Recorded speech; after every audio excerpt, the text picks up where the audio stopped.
Coronavirus, la pandemia. ¿Cuáles son los síntomas? ¿Cómo se transmite?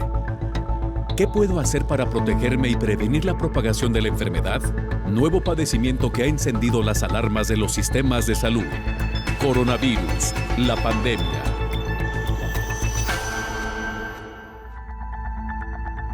¿Qué tal? ¿Cómo le va? Bienvenido a un programa más de Coronavirus, la pandemia. Le recordamos que esta es una producción de la Universidad de Guadalajara que se transmite desde el foro de Canal 44, la señal de todos, y que llega a México y América Latina gracias a la señal de las televisoras públicas que se suman a esta emisión. Saludamos también con el gusto de siempre a nuestra audiencia en Radio Universidad de Guadalajara y les invitamos para que se queden con nosotros a lo largo de la siguiente hora. Ponemos a su disposición también las formas de hacer contacto, preguntas, comentarios, opiniones en Twitter y Facebook, @Canal 44 TV, o en WhatsApp en el 33 22 42 06 90.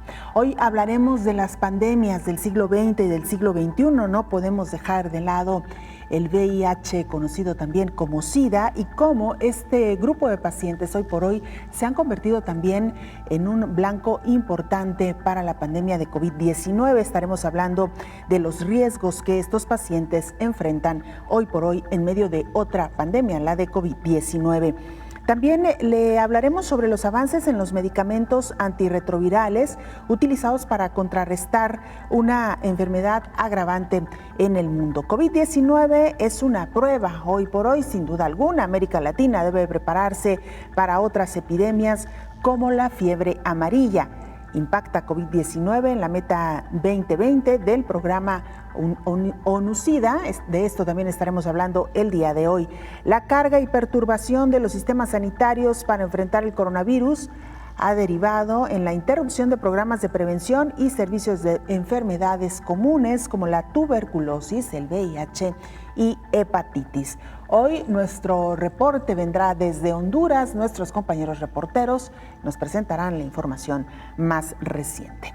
Vamos a la pieza introductoria. Nuestra compañera Isaura López nos la presenta con los avances en la ciencia para atacar la pandemia del siglo XX, el VIH. Hoy también es utilizados algunos de estos técnicas para combatir la pandemia de COVID-19.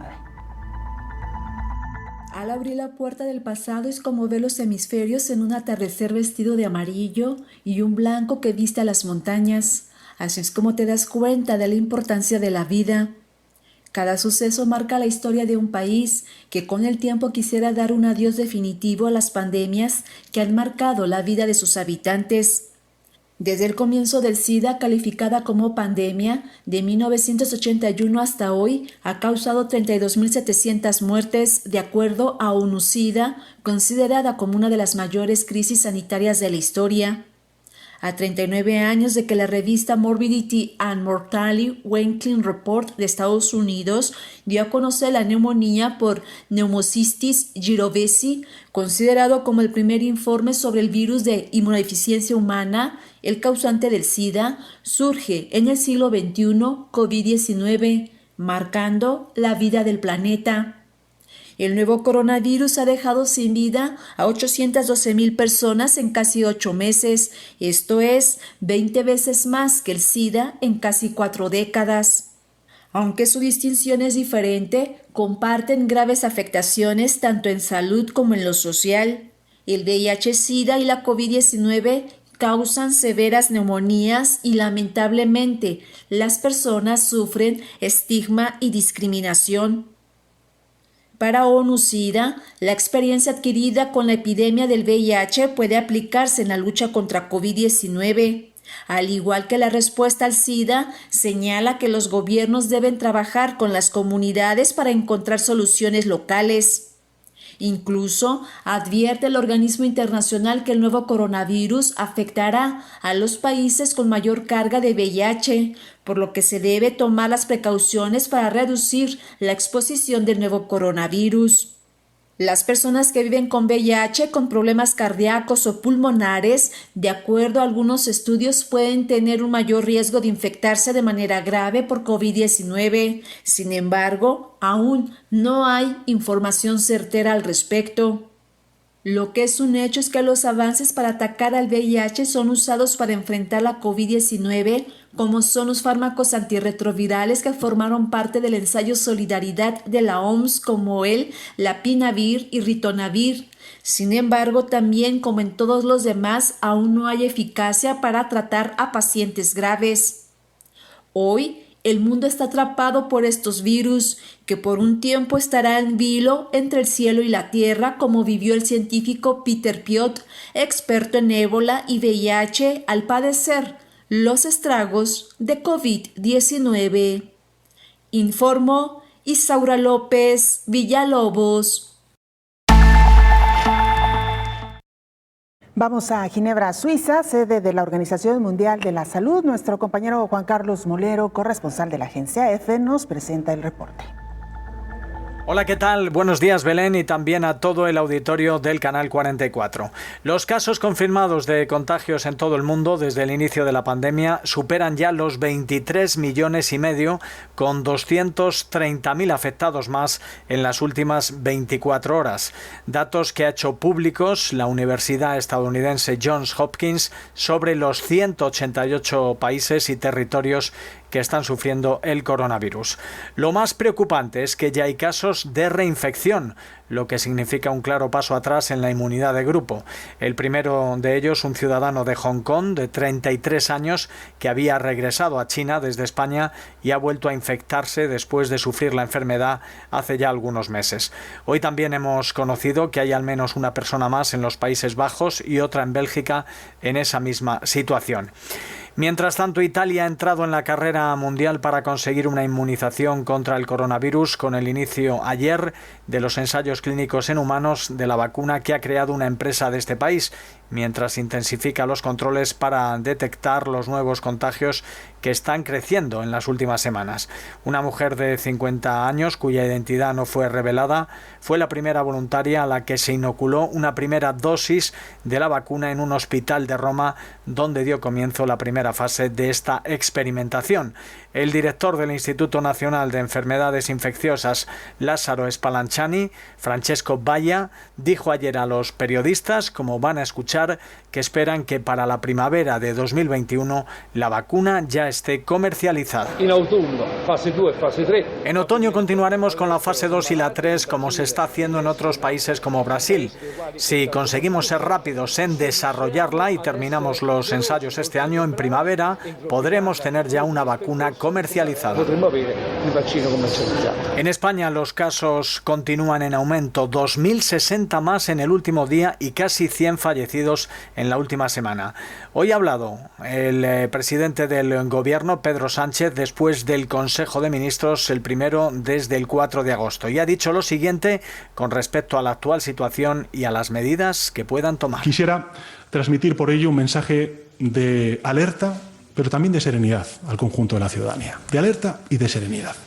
Alerta porque la evolución no es buena, es preocupante, especialmente en algunos territorios, y en consecuencia hay que atajarla.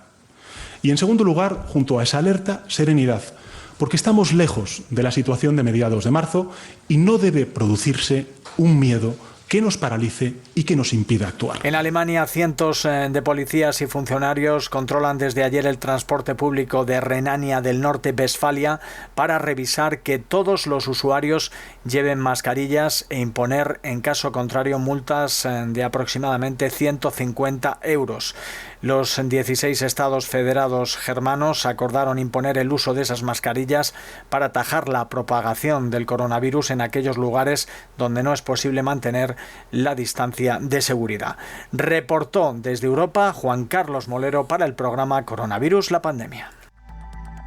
Bien, pues ahí está el reporte actual de nuestro compañero Juan Carlos Molero desde la sede de la Organización Mundial de la Salud en Ginebra, Suiza. Saludamos al doctor Héctor Raúl Pérez Gómez, infectólogo. Doctor, bienvenido. Hola Belén, ¿qué tal? Buen día, gusto saludarte.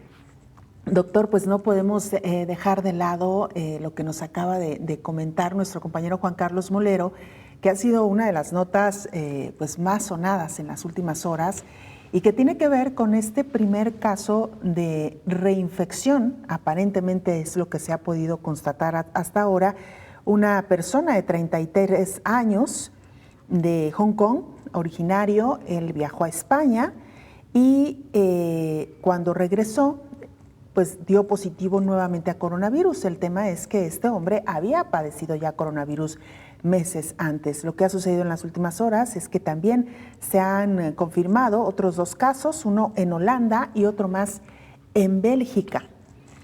Su comentario, doctor, sobre esta noticia.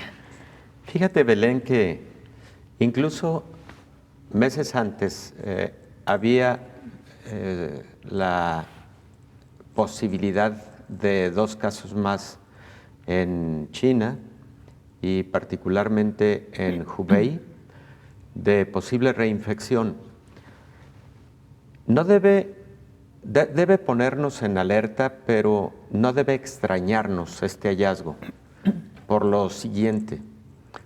En diversas enfermedades infecciosas en las que se desarrolla inmunidad, puede ocurrir reinfección, pero es diferente reinfectarse que tener de nueva cuenta la enfermedad.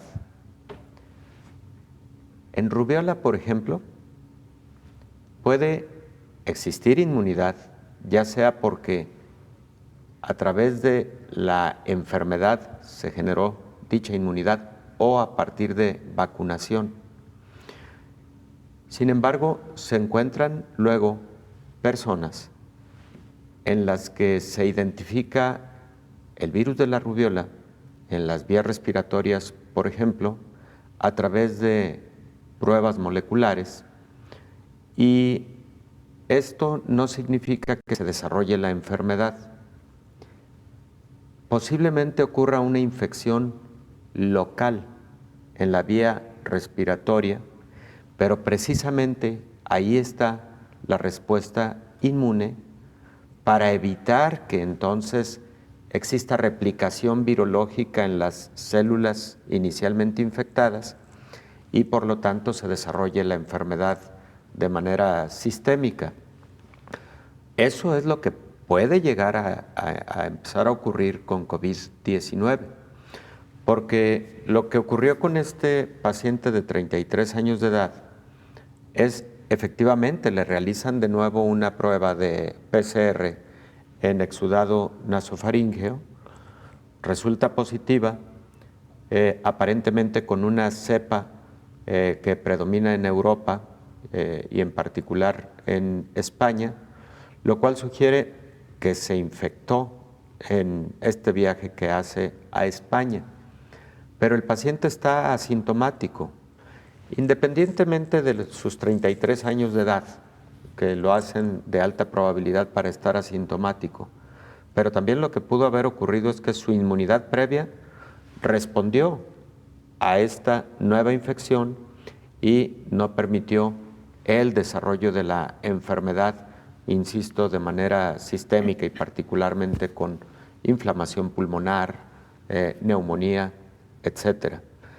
Aquí será muy interesante identificar de nueva cuenta si a partir del hallazgo del PCR positivo de este paciente se encontraron una importante cantidad de anticuerpos que fueran anticuerpos desarrollados a partir de la infección inicial.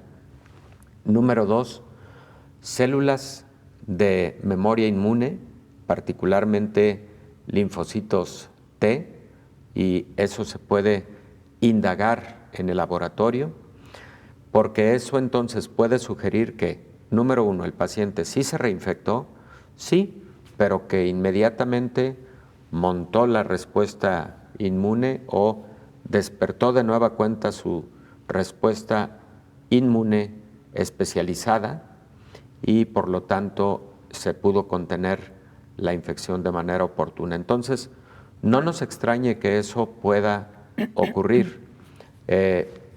Ocurre con otras enfermedades infecciosas y lo que sí debemos estar muy atentos es a que estas reinfecciones no generen enfermedad, porque ahí sí estaríamos en graves problemas. Si desarrolla enfermedad muy sintomática, Entonces habría que cuestionar a la respuesta inmune de la primera infección. Ahí justo el punto, doctor, la importancia de conocer los términos, de saber diferenciar entre enfermedad, entre inmunidad, entre infección. Después de la pausa, doctor, si nos permite, vamos a regresar con esto y por supuesto con mucho más, el tema que hoy ponemos sobre la mesa, VIH-Sida, ¿qué tantas lecciones o qué tantas enseñanzas nos dejó que hoy pudieran utilizarse en esta pandemia de COVID-19? Vamos a la pausa y regresamos.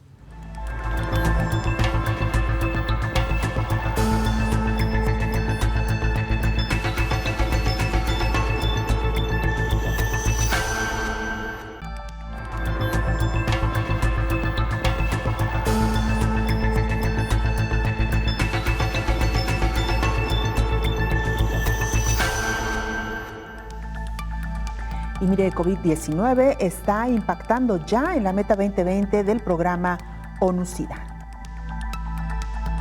El impacto de la COVID-19 afectará la respuesta al desafío que representa el VIH-Sida y podría retrasarse unos 10 años o más si la pandemia provoca graves interrupciones en los servicios para la población.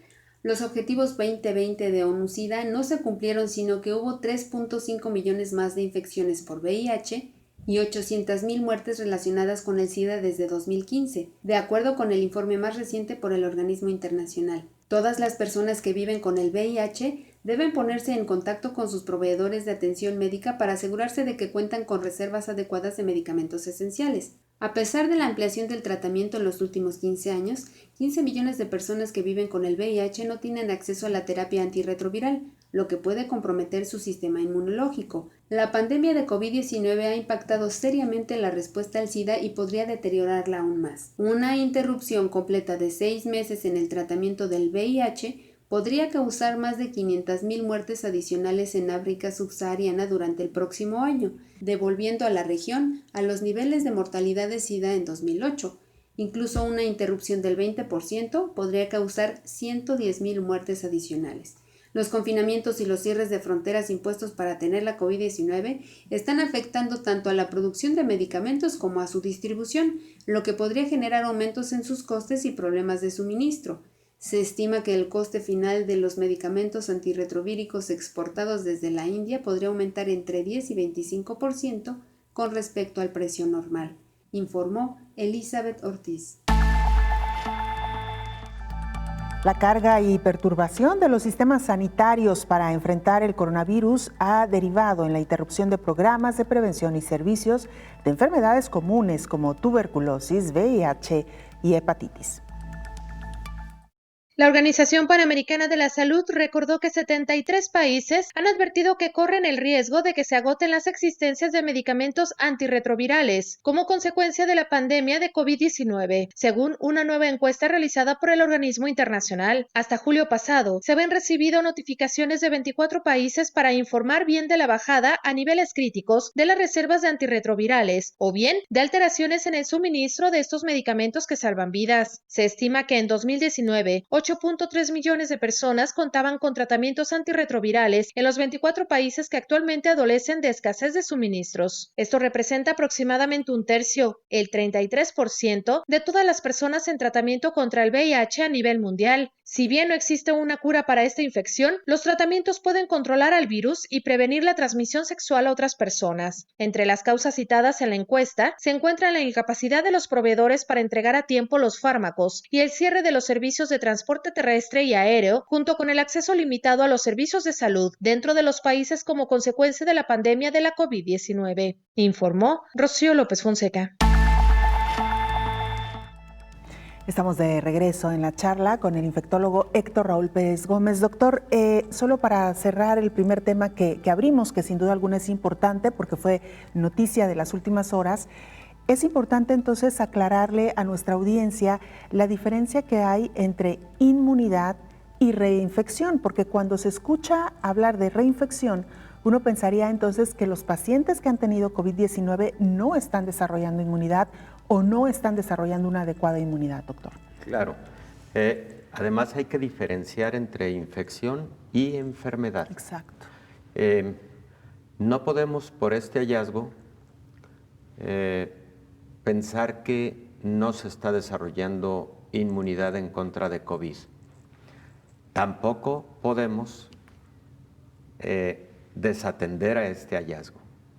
Es parte de lo que se tiene que estar estudiando con mucha intensidad en estos próximos meses. Si las personas que tuvieron COVID se reinfectan, pero además si al reinfectarse pueden desarrollar enfermedad. Este hallazgo es un hallazgo en el que posiblemente, insisto, sí ocurrió reinfección, pero el sistema inmune que se había generado previamente respondió. La inmunidad, decíamos en algunos de los programas anteriores, es de dos tipos, la inmunidad innata y la inmunidad, digamos, especializada o también conocida como adaptativa, en la cual esta última, el ejército que constituyen los anticuerpos y las células del sistema inmune se han especializado contra un patógeno en específico. ¿Pudo haber ocurrido con este paciente? Lo que decíamos, ¿volvió a infectarse con el virus? Sí, pero en cuanto el sistema inmune lo detectó, posiblemente sacó del cuartel a este ejército especializado.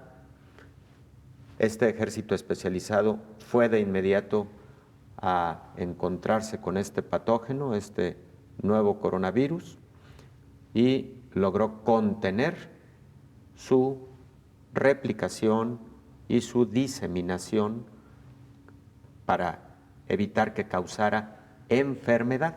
Ahí sí, enfermedad.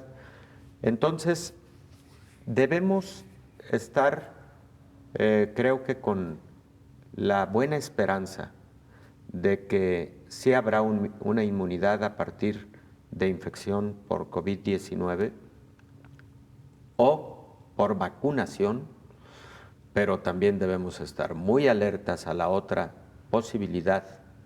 Y muy alertas a la otra posibilidad, entonces representa la disciplina de la comunidad, de la sociedad, para no confiarse pensando que habrá inmunidad y además que será de largo plazo. Eso todavía no lo sabemos, número uno. Número dos, por supuesto, de la comunidad científica, para investigar exactamente en casos como el recientemente publicado, qué ocurre si la inmunidad logró contener a esta nueva infección.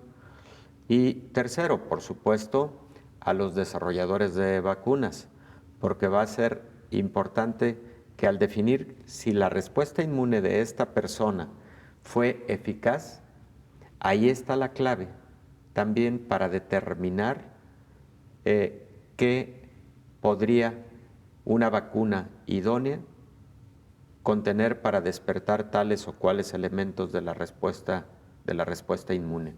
Entonces, está muy interesante. La otra situación es no olvidar que sí son casos contados, posiblemente con los dedos de una sola mano, los que aparentemente han tenido reinfección, no necesariamente han tenido de nueva cuenta la enfermedad clínicamente florida. Claro.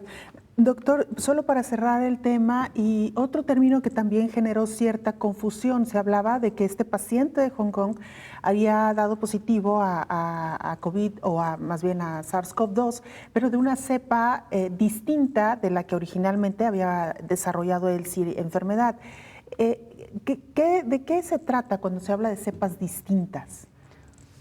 Mira, Belén, cuando hablamos de cepas distintas, es parecido a lo que ocurre en el ser humano. Todos los seres vivos tienen lo que conocemos como un fenotipo. Y cuando existen ligeras variaciones en el genoma humano de tal o cual microorganismo, entonces hablamos de cepas diferentes porque puede haber una disposición ligeramente diferente, distinta, por ejemplo, en las proteínas que integran o los aminoácidos que integran ciertas proteínas secundarias, por ejemplo, del patógeno.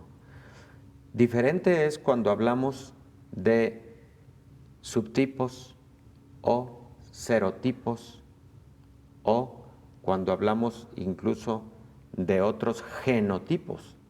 Ahí estamos hablando de diferencias genómicas mayores, en donde tenemos que identificar que posiblemente estamos hablando de un patógeno que, aunque pertenece a la misma familia, al mismo género, posiblemente sea un patógeno con tal diferencia genómica respecto del otro que se puede comportar muy diferente y además que puede comportarse distinto en cuanto a la manera de responder del huésped con su sistema inmune. Pero estamos hablando del mismo patógeno. Que si esto significa mutaciones, puede ser que representen mutaciones menores que hagan que esta sea cepa distinta a la que hubo en Oriente, en Hong Kong, por ejemplo, o a las cepas identificadas en Inglaterra. De hecho, se habla de que esta cepa que infectó a este paciente pareciera ser la predominante en España y en Inglaterra. Bueno, no necesariamente significa que el virus se esté comportando con mutaciones mayores, porque ahí tienes toda la razón. Tendría implicaciones muy serias, sobre todo al desarrollo de las vacunas, porque una mutación mayor puede generar el riesgo de que cierto biológico no tenga la utilidad esperada. Por ahora no son mutaciones mayores, no al menos así descritas, y esperemos que entonces esto no cambie el curso del desarrollo de las vacunas que están próximas, por favor. Pues doctor, nos acaba de dar una gran tranquilidad. No es para echar tampoco las campanas al vuelo, claro, porque no. Hay muchas monedas en el aire todavía, pero sí que no es una situación tan grave como se pensó al principio cuando surgió esta noticia. Mucha gente pensó que entonces no estábamos generando o no se estaba generando inmunidad, y ya nos explicó usted claramente qué es lo que está sucediendo, y en el caso de las cepas también hasta ahora no hay una mutación, lo cual hasta cierto momento nos da también esta tranquilidad de que se está trabajando en lo que se tiene hasta ahora, y ojalá que pronto tengamos una vacuna. Vamos a hacer una pausa, doctor, claro que sí, y vamos a regresar ya con el tema que hoy nos ocupa, sin duda alguna, por demás interesante. ¿Qué nos han dejado como enseñanzas otras pandemias que también ha padecido la humanidad y que podrían ser unas herramientas, sin duda alguna, importantísimas para hacer frente a COVID-19? Con esto regresamos.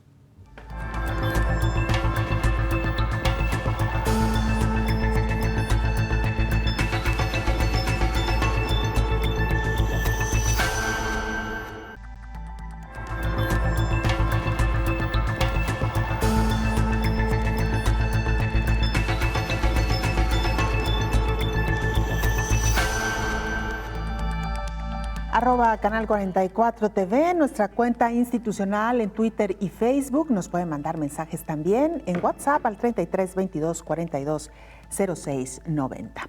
COVID-19 es una prueba, sin duda alguna, para el mundo y particularmente para América Latina, que debe prepararse para otras epidemias como la fiebre amarilla. El mundo debe de prepararse para amenazas globales de tipo epidemiológico. De ahí la importancia de tener una vigilancia en este terreno, como recién recomendó la Organización Mundial de la Salud. Especialistas advirtieron que se debe estar atento a otras enfermedades infecciosas con más letalidad como el ébola y otras infecciones. El coordinador del doctorado en Ciencias de la Salud Pública del Centro Universitario de Ciencias de la Salud de la Universidad de Guadalajara, Alfredo Celis de la Rosa, puso de ejemplo la fiebre amarilla, ya que hay un brote importante en América Latina con una tasa de mortalidad de 50%, y podría darse el caso de que llegue este tipo de fiebre en un avión a México porque el vector ya está en el país, el Aedes aegypti. Que ni siquiera tenemos que irnos a África. En América tenemos la fiebre amarilla, la tasa de mortalidad es del 50%, y si nos llega alguien con fiebre amarilla en un avión, que puede ser en cualquier momento, ahorita a lo mejor no porque están cerradas, El mosquito que transmite la fiebre amarilla lo tenemos en Guadalajara y en todo México, que es Aedes aegypti.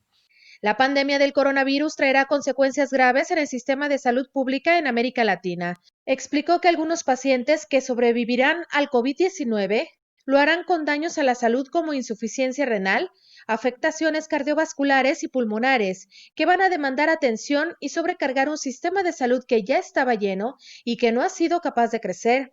Muchos pacientes están esperando para acudir a hacerse alguna cirugía u operación. Estos van a llegar a los hospitales después de la pandemia, en un contexto donde el sistema de salud está rebasado y se generará una presión importante, informó Rocío López Fonseca. Vamos a la línea telefónica. En ella se encuentra el infectólogo Pedro Martínez Ayala. Doctor, ¿cómo le va? Qué gusto escucharle. Hola, ¿qué tal? Muy buenos días, el gusto es mío. Doctor, hoy estamos hablando de otras pandemias que han asolado a la humanidad versus COVID-19 y lo decíamos ya, ¿qué tanto podemos aprender de las que afortunadamente ya de alguna manera han sido controladas? Y quisiera preguntarle específicamente por el VIH-Sida, doctor. No, pues el VIH-Sida ha estado con nosotros, es una historia de éxito, sin embargo, pues dista mucho de que la podemos erradicar tristemente. Creo que ya contamos con todas las herramientas para hacerlo, pero se necesita un esfuerzo a múltiples niveles, tanto la sociedad civil, tanto los gobiernos y por supuesto que el ámbito médico. Para dar en contexto, el VIH ha matado a 37 millones de humanos y pues tristemente nuestra realidad es que todavía no, la ambición es erradicarlo. De hecho hay una meta que si 90% de las personas que viven con VIH están diagnosticados, 90% en tratamiento y 90% indetectable, para el 2035 se erradicaría. Sin embargo, estamos todavía muy lejos pues de esa cifra. Claro, VIH y COVID-19 son enfermedades que comparten algo en su historia, doctor, y me refiero desde el surgimiento hasta alguna sintomatología. Pienso, por ejemplo, en el caso de la neumonía. Bueno, sí, son virus ambos de RNA y sin embargo, bueno, ambos tristemente cuando es una infección nueva, también cuando hay una infección nueva que amenaza a la humanidad, pues hay pánico, miedo, a veces histeria, y pues eso se traduce en discriminación hacia los pacientes. Y tristemente, pues en VIH, cuando al principio no se ven los mecanismos de transmisión, pues se ve mucha discriminación a ellos, ¿no? Y la sigue habiendo, tristemente, ¿no? Y en el COVID-19 también nos enfrentamos a eso, de que ya de repente el paciente tiene infección por COVID-19 y ya ningún servicio lo quiere, ¿no? Eso es extremadamente triste porque lo vemos de forma cotidiana. Afortunadamente, con el paso de los meses, conforme existe información y más evidencia, se pierde también ese miedo infundado, pero sin duda la discriminación es un punto en que convergen a ambas en algún momento, virus de RNA y pues virus que finalmente tienen un potencial de diseminarse de forma amplia y ocasionar pandemias, ¿no? Son las coincidencias más evidentes entre ambos virus. Claro, doctor Pedro Martínez, infectólogo, nos acompaña en esta mesa de trabajo. El doctor Héctor Raúl Pérez Gómez tiene una pregunta para usted, doctor, adelante. Estimado Pedro, buen día, qué gusto saludarte. El gusto es mío, estimado doctor y maestro. Pedro, me parece que lo que ha alertado la Organización Mundial de la Salud al respecto de que COVID pudiera retrasar los objetivos planteados por ONU-SIDA para los próximos años, en términos de menor número de pacientes posiblemente recibiendo terapia antirretroviral y además un menor número de pacientes posiblemente en apego y por lo tanto en indetección viral, tal como tú lo has señalado en el esquema 90-90-90, pues es algo que nos debe alertar mucho Y creo que uno de los motivos particulares ha sido el gran impacto económico que ha generado COVID-19, lo cual puede hacer menos accesible a antirretrovirales y a control de los pacientes con VIH, sobre todo en países en desarrollo. Me preocupa esta situación porque no sé si es tu opinión que esto dé retraso y particularmente un paso atrás en lo ya ganado en esta carrera para la contención del VIH y sobre todo por el aporte de suficiencia en fármacos para estos pacientes. No sé si compartes la preocupación, Pedro. ¿Qué podrías decirnos al respecto? Totalmente, estimado doctor Héctor Raúl. De hecho, lo vemos en estos meses, lo hemos visto, literalmente, que no solo en VIH, sino en todas las demás enfermedades, pues se ha postergado la atención. Y sin duda, gran parte del camino ganado, pues era todo el apoyo para lograr una distribución más equitativa del tratamiento antirretroviral, de dar tratamiento antirretroviral accesible a los grupos más vulnerables, y pues evidentemente con esta devastación económica por el COVID, claro que amenaza que los antirretrovirales pueden llegar a los grupos más vulnerables sin duda, y lo hemos estado viendo. En estos meses de pandemia, literalmente a los pacientes era muy difícil hacerles carga viral, darles su cita de seguimiento. Sin duda, los pacientes que viven con el VIH, pues sufrieron de forma, aunque no les dio COVID, pero sufrieron de forma indirecta los estragos de la pandemia. Y esto se traduce, como usted bien lo dice, doctor Héctor Raúl, que pues esas metas, esa ambición de lograr que el 90% estén diagnosticados, 90% en tratamiento y 90% indetectables, pues sea menos. Si era difícil esa meta para el 2035, seguramente se va a tener que postergar mientras no haya el control del COVID-19.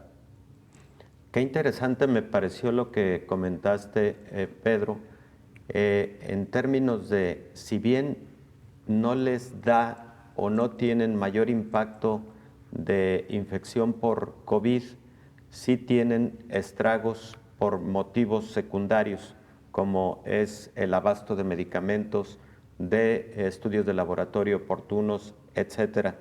Y esto me da pauta a que seas tú quien haga el comentario al respecto de si los pacientes con VIH son más susceptibles a infectarse por COVID-19 y si estos pacientes tienen mayor riesgo de gravedad de COVID-19. Que nos hicieras el favor de hacernos tú el comentario, Pedro. Con mucho gusto, señor doctor Raúl. Fíjese que, lo reportaban en literatura internacional, los pacientes que están controlados de VIH no parecen tener mayor riesgo. Incluso hay un estudio muy grande publicado en Annals de Medicina Interna de más de 70,000 pacientes con VIH, que incluso los que tenían el esquema de base de tenofovir empiristabina tuvieron menor incidencia y severidad de COVID-19. Entonces, en ese sentido, sí, los pacientes controlados no parecen que tengan un mayor riesgo de COVID-19 que la población general. Recordemos, para el auditorio, un paciente controlado de VIH es un paciente indetectable, es decir, que no tenga virus en sangre y que tenga generalmente más de 200, idealmente más de 350 CD4. Entonces, realmente, los pacientes bien controlados de VIH parece que no tienen un riesgo mayor que la población general de sufrir COVID-19 o de tener presentaciones más graves. Eso lo he reportado y lo vivido desde marzo, que hemos estado ahí en la pandemia, en la unidad COVID del Hospital Civil. Hasta el momento, yo creo que hemos tenido menos de 5 pacientes que viven con VIH. Y lo cual eso pues concuerda con lo descrito internacionalmente. Y lo que sí es que los pacientes descontrolados sí tienen más riesgo tanto que de adquirir el COVID como de un desenlace adverso.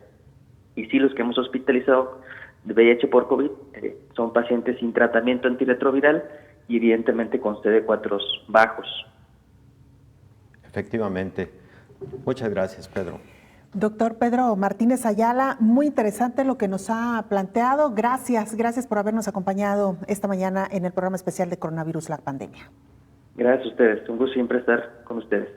Es el doctor Pedro Martínez Ayala, infectólogo. Doctor, antes de irnos a la pausa, importantísimo esto que usted acaba de mencionar, porque lo habíamos referido ya también con otros padecimientos, ¿no? Por ejemplo, el cáncer, ¿no?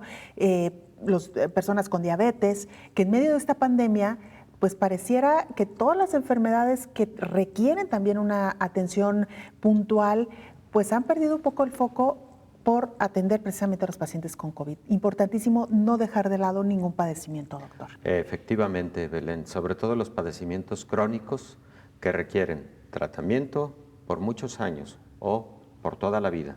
Número 2, requieren control laboratorial y control clínico y por lo tanto son pacientes que con motivo de COVID-19, efectivamente el caso de los pacientes con VIH que lamentablemente en todo el mundo se han visto con menos consultas porque acuden menos a los hospitales, porque incluso frecuentemente esa es la recomendación que reciben y algunos países lo ha alertado la Organización Mundial de la Salud, han reducido la cantidad de fármacos antirretrovirales y algunos pacientes se han visto en dificultad para adquirir estos fármacos.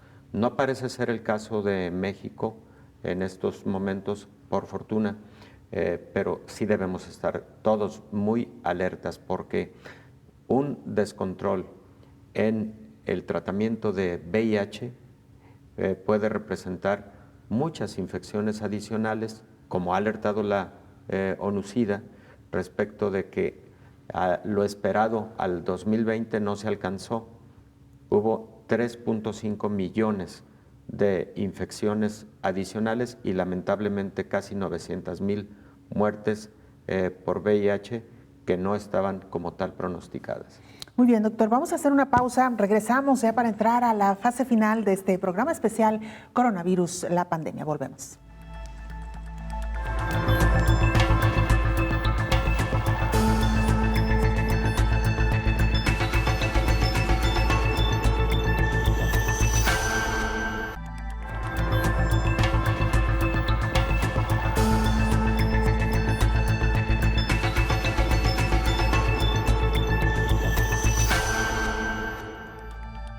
Pide la Organización Panamericana de la Salud mayor control prenatal para embarazadas en el entorno de COVID-19. La Organización Panamericana de la Salud emitió una nueva alerta epidemiológica y esta vez con relación con el control prenatal, debido a que las embarazadas tienen un mayor riesgo de desarrollar COVID-19 grave. Los datos recopilados por el organismo internacional mostraron que fueron reportados 28.387 casos en mujeres embarazadas por parte de 10 países y hay 356 muertes que se han notificado de enero al 11 de agosto. La OPS recomienda que los países aborden los riesgos y vulnerabilidades específicas que enfrenta esta población, aseguran la continuidad de los servicios de atención prenatales, así como la oportuna atención a los signos y síntomas de gravedad por COVID-19 en las mujeres embarazadas.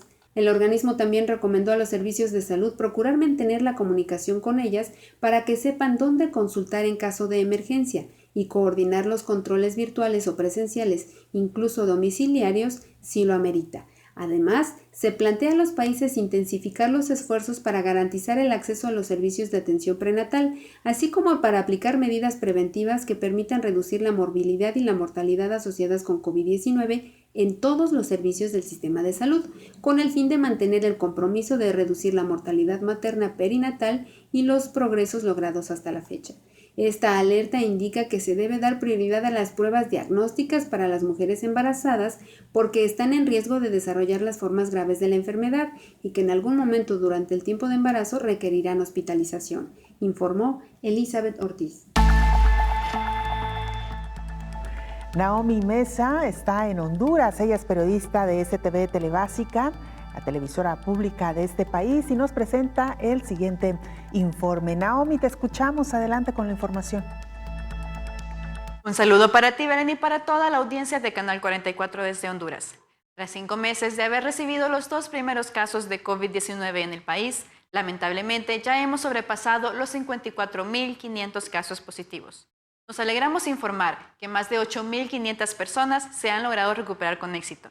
Sin embargo, lamentamos el deceso de más de 1.600 compatriotas.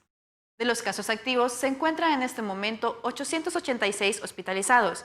De estos, 661 están en condición estable, 178 en condición grave y 47 en cuidados intensivos. La alerta roja y el toque de queda para todo el territorio hondureño se extiende hasta el 6 de septiembre. Las medidas de circulación segmentada continúan y se sigue tomando en cuenta el último dígito de identidad. Sin embargo, este pasado fin de semana, continuando con la reapertura económica y promoviendo el turismo dentro del país, se decidió permitir la circulación los fines de semana, siempre tomando en cuenta el último dígito de identidad. De la misma manera, se puede circular presentando una reservación previa del lugar de destino, obligatoriamente con fecha de ingreso y de salida del mismo. Es por esto que el calendario de salida se modificó a 2 dígitos por día de lunes a viernes, para que las personas puedan realizar sus trámites gubernamentales sin ningún problema cuando su día de salida sea un sábado o un domingo. Poco a poco la economía va retornando a sus labores habituales. Es el caso del transporte interurbano, que ya se han habilitado las rutas entre Tegucigalpa, San Pedro Sula y Choluteca. La semana pasada comenzó el pilotaje de los vuelos internacionales en el país y el pasado 22 de agosto hizo su llegada el primer vuelo a las Islas de la Bahía. Hoteleros de Roatán aseguraron estar preparados para recibir a los turistas estadounidenses, que previamente debieron haber presentado su prueba de COVID negativa, realizada al menos 72 horas antes de abordar para poder entrar a la isla, dejando un registro en una base de datos digital de su visita. Se espera también otro vuelo internacional para el 1 de septiembre, esta vez de una aerolínea canadiense. Los comercios no han sido los únicos beneficiados con esta reapertura gradual y permisos de salida los fines de semana, ya que las iglesias y templos también abrieron sus puertas a los feligreses este domingo, celebrando la misa con las respectivas medidas de bioseguridad que se han venido tomando desde el inicio de la fase de reapertura económica. Les recordamos a todos los hondureños y a los países afectados que por su seguridad y la de nuestras familias siguen las medidas de bioseguridad y que lo mejor es quedarse en casa. Para Coronavirus La Pandemia informó Naomi Mesa de STV Telebásica. Muchas gracias, Naomi, por esta información. Regresamos a la charla con el infectólogo Héctor Raúl Pérez Gómez. Doctor, hablábamos un poco de cuál ha sido la similitud entre el surgimiento de la pandemia de VIH y la pandemia de COVID-19. Me parece que el momento también importante en ambas pandemias fue el encontrar una vacuna. Sin embargo, para VIH han pasado varios años y todavía no tenemos una vacuna, a pesar de que nos explicaban ya ustedes, comparten, digamos, el tipo, la familia de virus, doctor. Bueno, más que la familia, se tratan de virus RNA, es decir, el componente básico nuclear es ácido ribonucleico en ambos virus. Pero fíjate, Belén, que la inmunidad de uno y otro patógeno son muy diferentes. Por eso ha sido muy difícil el desarrollo de una vacuna contra VIH, porque, por ejemplo, en el caso de VIH, la respuesta de anticuerpos no contribuye significativamente en la defensa contra la enfermedad. Eso ha sido un factor importante que no ha permitido el desarrollo de una vacuna, aunque hay muchos intentos y hoy por hoy hay intentos para el desarrollo de una vacuna en VIH. Número 2, en el VIH la inmunidad depende predominantemente de las células, más que de los anticuerpos. ¿Y de cuáles células? De las células CD4, de las células conocidas como linfocitos T de ayuda y también de un grupo de células conocidas como linfocitos CD8, principalmente de las primeras de ellas. Ahí, lamentablemente, el blanco celular de VIH es el propio linfocito CD4. Es decir, al VIH, más que gustarle otras células, sí, particularmente las que ataca y en las que se reproduce, es en los macrófagos y en los linfocitos CD4. De hecho, el receptor para que entre VIH a la célula que va a infectar es el receptor CD4, al igual que para COVID, para SARS-CoV-2, el receptor es la enzima convertidora de angiotensina tipo 2. Bueno, acá también hay un receptor. Pero insisto, por eso ha sido muy difícil el desarrollo de la vacuna, porque la respuesta inmune al VIH no depende predominantemente de anticuerpos, sino es una respuesta eminentemente celular. Doctor, a manera de conclusión y ya casi para despedirnos, mencionaban ustedes, tanto el doctor Pedro como usted, doctor, que un paciente bien controlado de VIH no es necesariamente un paciente de riesgo mayor ante COVID-19. Esto podría ser similar a todos aquellos pacientes que sí tienen una comorbilidad, pero que están debidamente atendidos, me refiero como diabéticos, hipertensos, obesos. ¿Pudiera ser similar, doctor, o no necesariamente? Sí aplica. Estar controlado de una enfermedad crónica reduce mucho el riesgo de infectarse con COVID y desarrollar COVID grave, indudablemente. Por eso, algunas recomendaciones que no debe perder de vista una persona que vive con VIH son las siguientes. 1, que controle perfectamente bien su enfermedad, que se apegue bien al tratamiento antirretroviral y que esté de cerca con sus médicos que llevan el control de la misma para asegurarse, 1, de que no está teniendo replicación detectable. Número 2, de que tiene buenos niveles de células CD4, preferentemente por arriba de 350. Número 3, algunos pacientes que tienen VIH, lamentablemente también tienen diabetes, obesidad, hipertensión, es decir, otras comorbilidades. Deben tenerlas bajo muy buen control. Y fíjate, una recomendación de la que no hemos hablado en esta mesa y que no hay que perder de vista, también en pacientes que viven con VIH, es la siguiente. Deben vacunarse contra influenza y contra neumococo de manera oportuna, porque una coinfección, influenza, COVID o una neumonía neumocócica de forma conjunta con COVID puede resultar muy grave en un paciente determinado. Y en pacientes con infección por VIH o que viven con VIH es muy importante evitar este tipo de infecciones, sobre todo la neumonía por neumococo, que se presenta más en pacientes que viven con VIH cuando no tienen suficiente control de la enfermedad. Entonces, esas son algunas de las recomendaciones generales que internacionalmente se han dictado con propósitos de que el COVID-19 no genere mayor impacto a las personas que viven con VIH. Doctor, pues como todos los programas, hoy hemos aprendido mucho también de estos dos padecimientos y sobre todo de VIH en medio de una pandemia como COVID-19. Gracias, como siempre, doctor. Con mucho gusto, Belén. Nos vemos y nos escuchamos el día de mañana. Antes de despedirnos, como un día hizo el viejo carpintero Gepetto, el ingenio egipcio ha creado a Cira B02 de la nada y con sus propias manos. A este robot blanco de ojos saltones no le crece la nariz cuando miente, pero sus acciones contra el coronavirus escapan también a la imaginación. El ingeniero egipcio Mahmoud Alcomi ha creado a Cira V02, una robot que lucha contra el coronavirus. Cira nació en abril en un laboratorio de una academia en la que Alcomi enseña programación y robótica a niños de entre 6 y 18 años en la ciudad de Tanta, al norte del Cairo.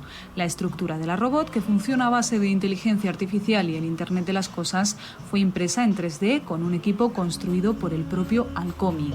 Cira puede medir la fiebre desde hasta 5 metros de distancia, detectar si las personas llevan mascarillas, obtener muestras para el PCR de boca y nariz, servir mesas y hasta sacar sangre. Es su segunda versión. La tercera y última será el producto final, es decir, muchos robots, cada uno especializado en una de las funciones que la superheroína Cira hace por sí sola con solo cambiar unos cables en su parte trasera. Alcomi ya está en contacto con algunas compañías manufactureras e incluso con alguna oficina gubernamental, y aunque el número de casos de COVID-19 en Egipto cayó el sábado por debajo del centenar, el joven continúa mejorando las funciones de Cira, consciente de que la pandemia va para largo. Bueno, pues ahí tiene usted el ingenio, la imaginación y por supuesto también el talento, todos tratando de sumar para combatir COVID-19. Nos vamos, muchas gracias por habernos acompañado, nos vemos y nos escuchamos en la siguiente emisión. Coronavirus, la pandemia.